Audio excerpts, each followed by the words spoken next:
kes ja miks ja kuidas saab suurema tõenäosusega ohvriks. Väga sageli arvatakse, et mis siin ikka, et see tume tegelane siis tuleb ja lihtsalt kõnksti saabki endale ohvri ja ohver ise ju on selles süüdi. Aga tegelikult seal all on palju sügavam psühholoogiline põhjus. Ehk siis meie inimlikud vajadused on täitmata, rahuldamata. Ja mis on need meie niisugused baasvajadused inimesena eksisteerimiseks, mis näiliselt võib-olla tunduvad, et ei olegi, aga mängivad üliolulist rolli. Ja nendest ma hakkangi selles videos rääkima. Ehk siis, esimene asi on näiteks turvatunde vajadus. Ja nüüd näiteks, kui te olete üles kasvanud peres, kus teil oli ebakindel olukord, see ei pruukinud olla, et vanemad olid, ma ei tea, mingid julmurid või asotsiaalid või midagi niisugust. Ei, absoluutselt mitte. Vaid lihtsalt te ei tundnud ennast selles keskkonnas turvaliselt. Näiteks, nad tülitsesid omavahel pidevalt, pinge oli õhus, sinna juurde oli veel näiteks ühe osapoole hämamist või mõlema osapoole hämamist.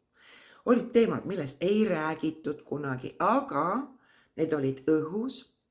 Ja nüüd sina lapsena, sul puudub elukogemus. Sa ei mõtle, et see on nende probleem, aga sa tunned kogu aeg, et mingisugune asi on paigast ära ja seeläbi sa tunned ennast ohustatuna. Ja nüüd, kui näiteks sellele lisandub järgmine asi, tähelepanuvajadus, ehk siis sa ei saa piisavalt tähelepanu. Põhjuseid võib olla väga erinevaid, näiteks vanemad on väga ülekoormatud, näiteks väga palju lapsi on, näiteks mõnel lapsel on isiksushäire jooned ja tänu sellele pööratakse palju tähelepanu talle võrreldes teiega, siis see kõik ongi jälle ohustav. Ehk siis sa ei saa aru, miks nemad saavad tähelepanu, aga sina ei saa. Ehk siis kui nendega midagi toimub, näiteks teiste lastega, siis kohe kõik jooksevad, näiteks ta on väiksem, aga sina oled suurem ja suuremad ju peavad ikka hakkama saama. Rääkimata muidugi sellest, kui näiteks ühel vanematest olid nartsissistlikud või siis psühhopaadile kuuluvad jooned, kuivõrd me ei saa tõmmata sealt täpset joont. Ja tema ego käis kõigest üle, ehk siis kõik käis selle järgi, mis tema ütles ja sina jäid tänu sellele kõrvale alati, sellepärast et sinu soovid ja vajadused ei olnud üldse olulised. Siis näiteks ka autonoomsuse ja kontrolli vajadus. Miks pärast näiteks perfektsionism on üks näitaja alati, et inimesel on probleeme turvatundega ja ta üritab kõiki asju väga kontrollida ja väga perfektselt teha. Ongi seesama, eks ole, kui ma nüüd lapsena, ma ei saa seda tähelepanu, mis omakorda tähelepanu ja muuseas ju tegelikult garanteerib meile ellu jäämise, ega need imikud ju muidu ei karjuks nii kõva häälega, kui neil midagi puudu on, vaid selleks, et tähelepanu saada. Ja nüüd seesama see autonoomsus ja kontroll, see ongi otseselt seotud ka sellega, et kuidas me ennast tunneme.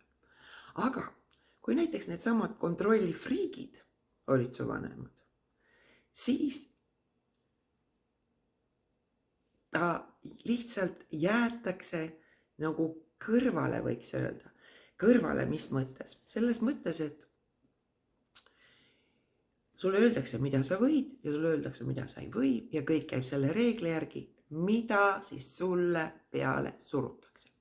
Ja sa oled taas hädas. Miks? Sest et sa ei tea läbi oma kogemuse, kas sinu kogemus on nüüd õige või mitte, aga me õpime läbi kogemuste. Ja siin tekibki see, eks ole, et sa võtad omaks selle, et keegi teab paremini kui sina ja sa ei saa ju tegelikult ka õppida läbi selle kogemuse, et kui ma teen nii, ei tule välja, kui ma teen naa, tuleb välja ja miks on oluline, on see, et usk endasse. Usk endasse.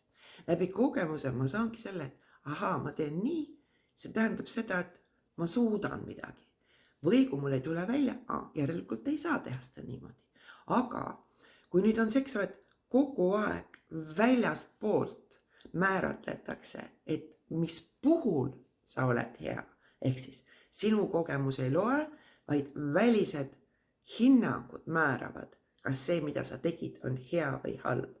See ka paneb omakorda põntsu sulle.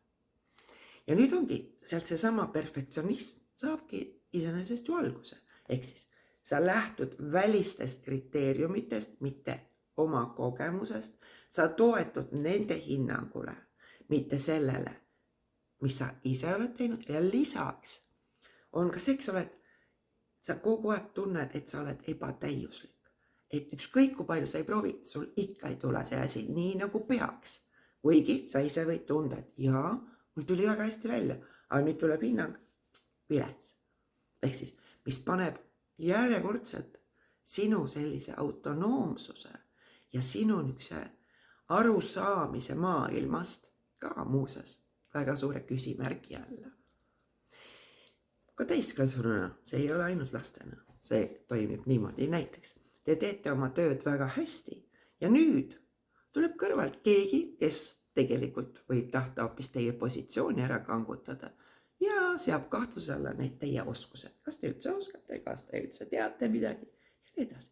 Ja see segadus, mis tekib, see ongi sama, et see paneb nagu kahtlema iseendas, mitte ainult maailmas. Ja mitte usaldama seda, mida te nii-öeldes näete ja mida te teate, vaid nagu mõtlema, et äkki see ongi õige, järelikult ma ei ole piisavalt hea.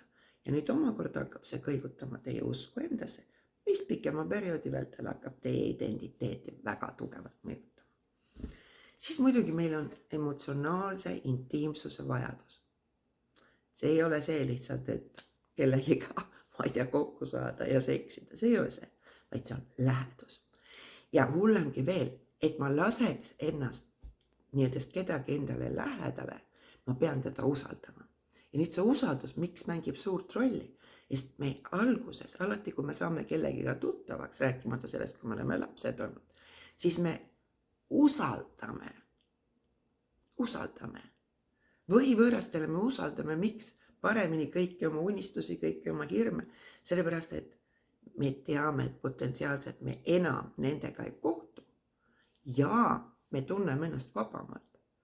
Versus sellega, et ma ei saa rääkida oma lähedastele, sest et sealt tuleb hinnang. Alguses näiteks, kui me vaatame paari dünaamikat, siis inimesed jagavad nii-öeldes oma unistusi ja jagavad ka hirme. Hetkeni, kui üks osapooltest hakkab andma hinnangut. Ja võt seesama hinnang ongi see eest, et see jälle kõigutab seda, ma ei saa olla, ma pean kogu aeg teesklema, ma pean proovima olla keegi, et vastata teiste nõuetele, mis omakorda kõigutab kõvasti jälle minu arvamust minu endast, et kas ma üldse olen väärt. See on hästi niisugune mitme-taoline teema tegelikult, aga ta on väga komplitseeritud, sest et seesama, kui me lähtume ainult teiste hinnangutest, kogu aeg surume ennast alla, mõelge esiteks, mis on pinge. Ja teiseks, et see kõigutab ka seda, kas ma üldse hakkan millegile pühenduma, sest ma arvan seda, et mis siin teha, nagunii mul ei tule välja.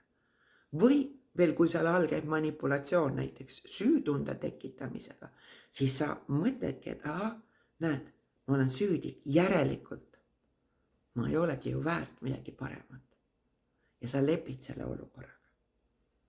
Kuniks asi läheb väga hulluks ja sa nii-öeldes hakkad vastupanu osutama. Siis meil on kuuluvuse vajadus. Kuuluvuse vajadus, mis on iga sekti, võiks öelda täiesti, iga grupi põhiline komponent, ehk siis me tahame olla koos meile sarnaste isikutega. Aga see, kas nad tegelikult on sarnased meiega, see selgub alles nii-öelda töö käigus ja aja jooksul.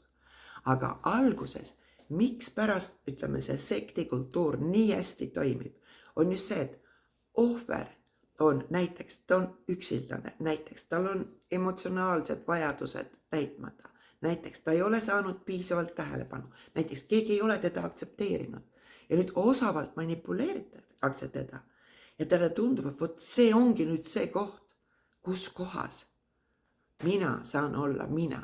Vot need on need inimesed, kes võtavad mind viimaks ometi omaks. Need on nüüd ometigi need, kes panevad tähele, et ma üldse eksisteerin. Väga sageli psühhopaatide ohvrid ütlevad ühte ja sama lauset. Alguses ta pani mind ennast tundma väga erilisena. Väga erilisena.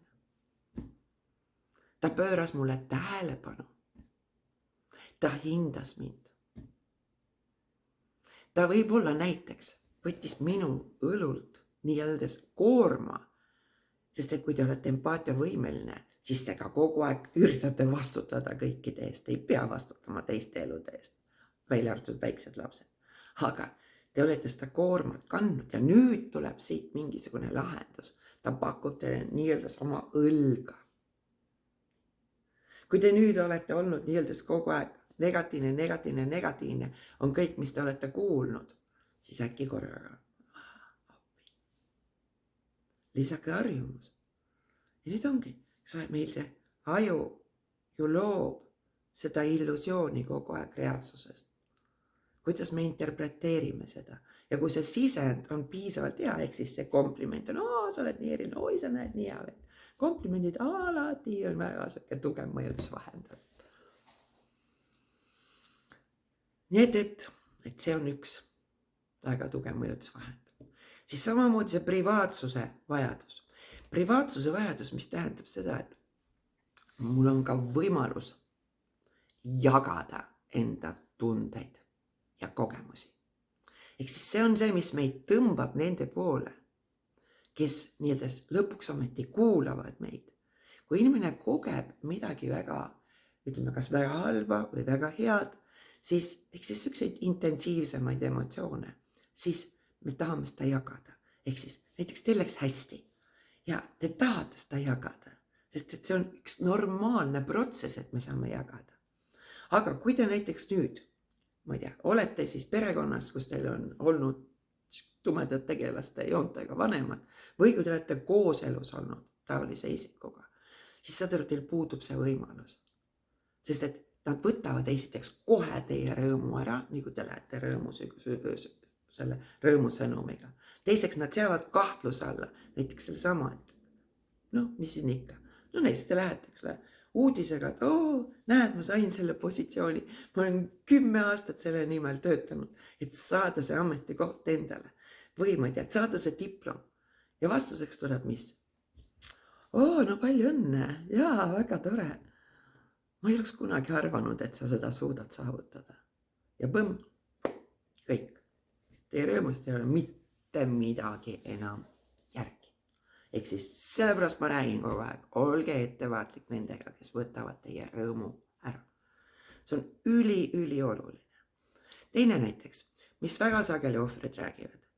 Jah, kui ma tahtsin rääkida oma tunnetest, et see teeb mulle haiget, see teeb mulle valu, see teeb mind kurvaks, siis öeldi mulle, et ära dramatiseeri üle. Mis asja sa siin etendad? Mis tunded?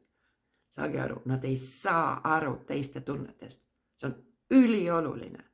Ta saab aru, mis ta ise tunneb, aga ta ei saa aru teistest. Ja lisaks, kui te kuulate nende juttu, siis neil puuduvad sõnad, mis väljendavad tundeid. Ükskõik, kas ta kirjutab teile kaebekirja, kuidas teda, ma ei tea, alt veeti, või siis see, kui ta kirjutab koolikirjandit sellest, et kevad tunne. Ta ei mõista seda. Ta ei mõista. Nii et see ongi jälle, meil jääb ka see võimalus jagada nii enda hirme, nii enda kurbust, nii enda abituse tunnet, nii enda rõõmu. Ja see on ülioluline inimeste jaoks, ülioluline jagada. Ülioluline. Ehk siis ta on ka seotud niivõrd tugevalt selle läheduse vajadusega, et meie saame olla, kes me oleme tegelikult. Me saame ennast vabalt väljendada. Rääkida, ma ei pea silmas mingit sõimamist ega mitte midagi niisugust. Vaid ka näiteks seda, et kui teid viiakse afektiseisundisse täiesti teadlikult ja nüüd te lõpuks plahvatate, siis see ei sobi. Tema võib seda teha, aga teie mitte. See on väga suur ohumärk, alati. Siis meil on ka staatuse vajadus, ehk siis see tähendab seda, et kes ma olen grupis. Kes ma olen grupis, on see siis perekond või on see töö, aga ma tahan teada, mis on minu roll. Ja võt seesama rolli küsimus seatakse ka näiteks, kui te kasvate üles taoliste emade, isade perekonnas, seatakse kahtluse alla. Ehk siis, te võtate üle vanemlikud kohustused, näiteks hoolitseda enda nooremate õdede vendade eest. Või näiteks, nad ei saa hakkama iseenda tunnetega. Nüüd te teete kõik, et tema kurbust leevendada, et tema probleeme lahendada. See ei ole maailmalõpp, te olete väga tegija eluaeg pärast seda. Aga te peate õppima ise ka abi siis küsima. Ma ei pea silmas ainult, et kuskil psühholoogi juurde minna, ei mitte seda. Vaid seda, et aru saame, et te ei pea vastutama teiste isikutega toimuva eest ja te ei pea nende jaoks nagu kõiki asju tegema ja seadma nende soove esikohale. Sest et varem või hiljem tekib sealt ka tohutu vastuolu. Ehk siis sa annad. Võt see on seesama people pleaser ingliskeelne väga hea väljend. Ehk siis need, kes kogu aeg üritavad teha kõike teiste nimel, seavad teiste niisugused vajadused esikohal. Ehk siis kui kellelgi on probleem, siis sa kohe jooksed. Kui keegi midagi tahab, sa oled nõus kõik oma asjad jätma sinna paika. Kui sul oli oma plaan, aga nüüd tal on abi vaja, siis sa kindlasti lähed sinna, mis sest, et sinu asi oli väga-väga oluline. Sest sa oled harjunud lapsest saati sellega, et sa ei olegi mitte midagi ja sinu vajadused ei loe. Need on siis, kui kellelgi kunagi meelde tuleb. Ja võt nende samade tuttavatega näiteks, kes teil on, niinimetatud võivad olla ka niinimetatud sõbrad, kes pidevalt on see, et tal on midagi vaja ja sina muudkui jooksed. Aga kui sul on midagi vaja, siis ta võib nagu lubada natukene näpuotsaga, sest et see hea soovlikkuse etendamine, ehk siis nagu see abikäe ulatamine, see on ka üks väga siuke manipulatsioonivahend, mis tegelikult võtab meid nagu konksu otsa, sest et me inimestena, kui meie vastu ollakse head, kui meid aidatakse, siis me tahame anda vastu, mitte ei pea andma vastu.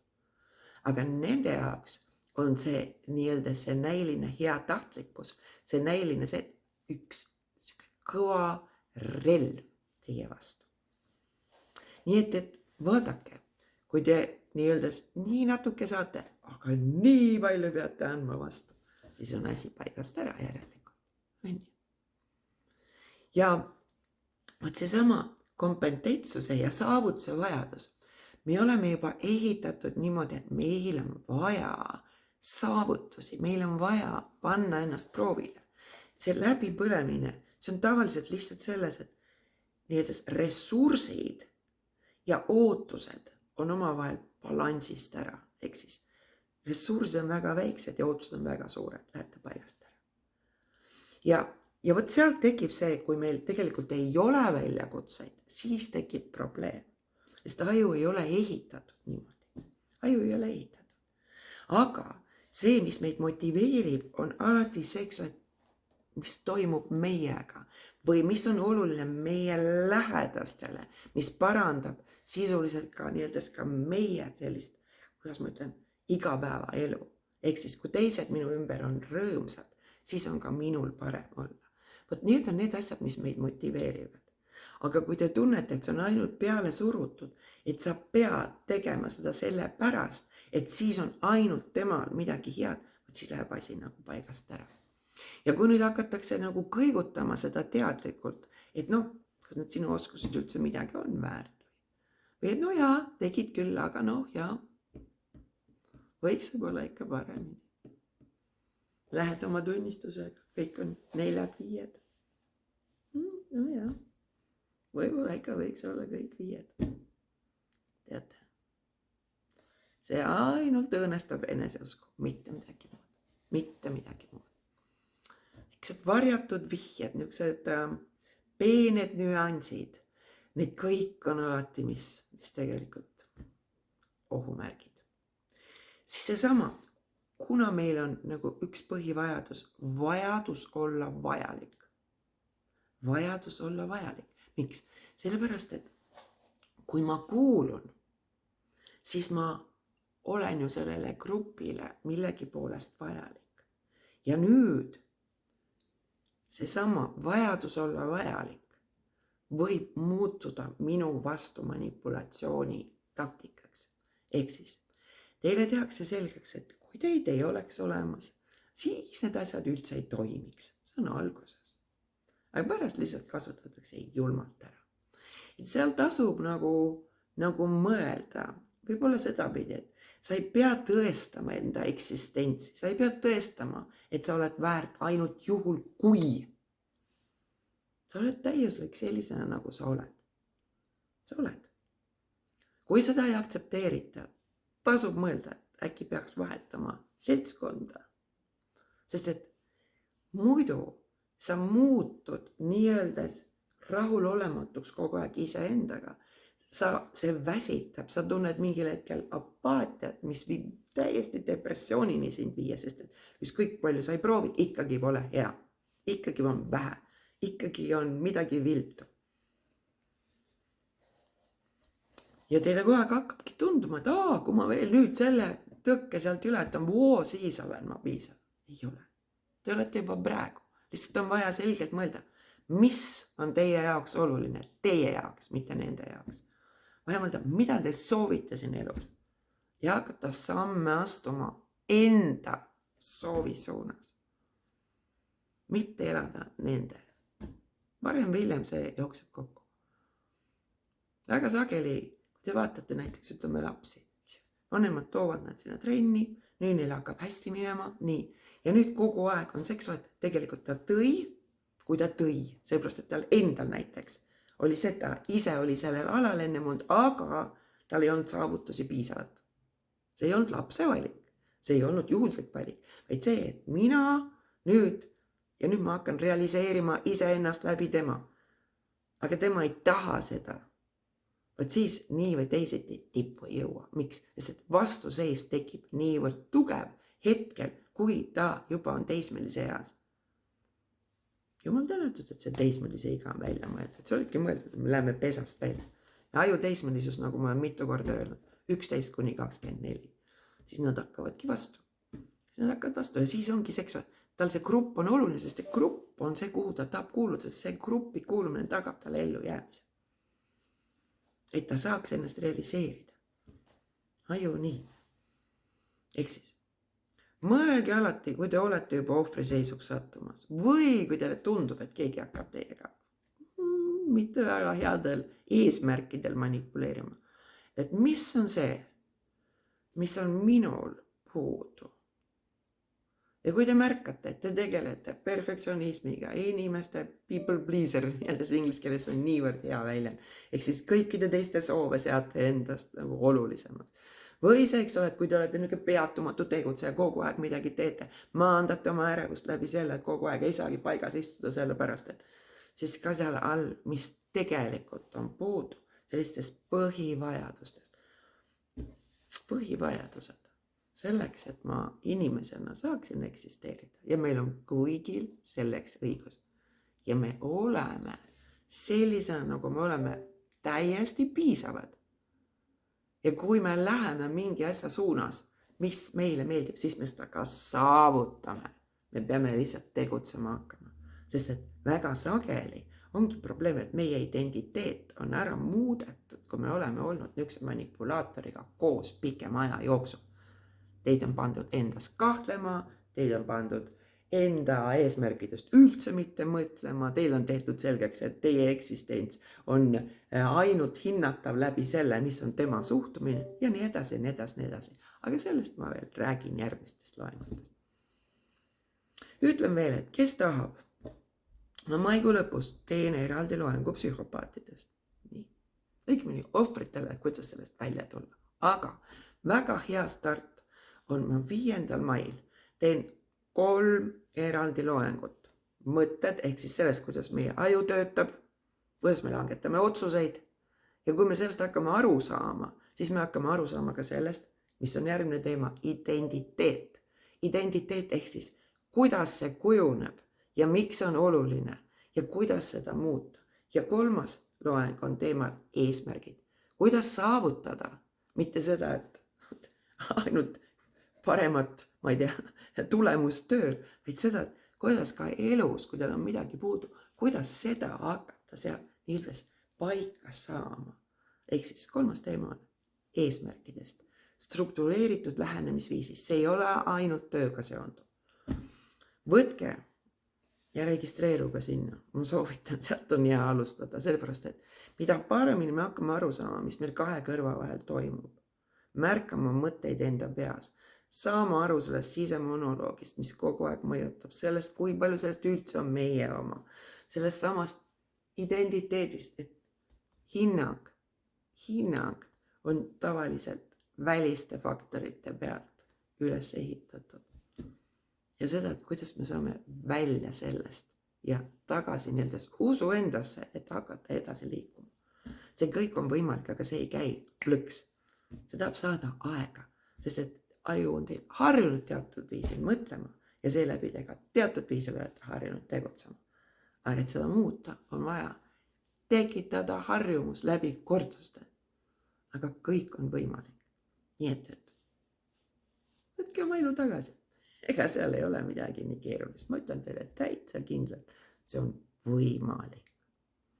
Ehk siis subscribe ja vaata, allpool on info selle kursuse kohta.